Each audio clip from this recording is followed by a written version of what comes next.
Habituellement, lors des campagnes présidentielles, les Nigérians assistent à un duel entre favoris. La configuration va-t-elle changer cette année? Tout à fait, oui, comme l'a rappelé notre consoeur, effectivement, selon les sondages qui ont été menés, évidemment, il y a un troisième et un challenger, évidemment, qui est présent aujourd'hui désormais dans cette campagne, en fait, pour les présidentielles qui se terminent ce samedi, c'est Peter Obi, du Labour Party, tout à fait. La pénurie de liquidités actuellement en cours dans le pays risque-t-elle d'influencer le vote des électeurs nigérians?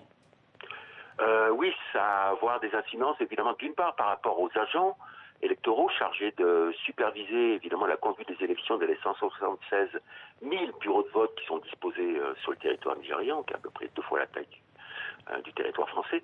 Et ça va avoir un enjeu, évidemment, important, évidemment, sur la check et la surveillance, évidemment, de la bonne conduite des élections dans ces bureaux de vote.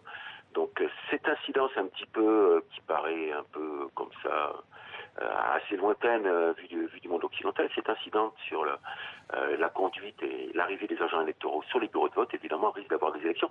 Et qui plus est, bien sûr, sur le moral ambiant, évidemment, cette décision avant la fin de l'année dernière de changer certaines unités de 200 et 500 NERA, en particulier, évidemment, a eu un impact dramatique sur une partie de la population essentiellement urbaine du Nigeria. Le Nigeria a une longue histoire de troubles et de malversations liées aux élections. La commission électorale s'en est d'ailleurs inquiétée il y a quelques semaines. Qu'en est-il actuellement de la sécurité? Vous avez raison de rappeler qu'il y a cela à peu près un mois encore, on se posait des questions sur la date et la tenue des élections présidentielles. Finalement, celle-ci se déroule ce samedi. D'autres élections, évidemment, parce que c'est un long continuum, d'autres élections, en particulier celles des gouverneurs, auront lieu, l'essentiel des gouverneurs du Nigeria, c'est-à-dire 33 sur 36 auront lieu mi-mars, les dernières novembre.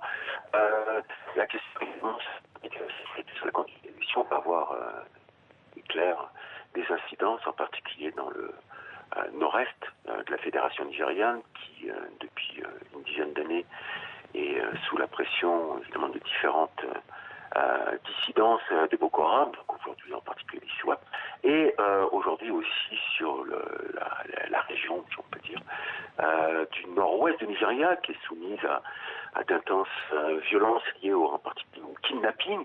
Donc ça va amener beaucoup d'électeurs. À peu près, on a des chiffres que pour l'instant, 240 bureaux de vote seraient fermés. Mais il est clair que ces questions d'insécurité, en particulier dans les nord-est et nord-ouest du Nigeria, vont avoir un impact évidemment sur les bureaux de vote. Donc, in fine, tout l'enjeu, c'est bien sûr par rapport à ces élections présidentielles nigérianes. Jean-Christophe Servan, merci d'avoir répondu à nos questions ce soir.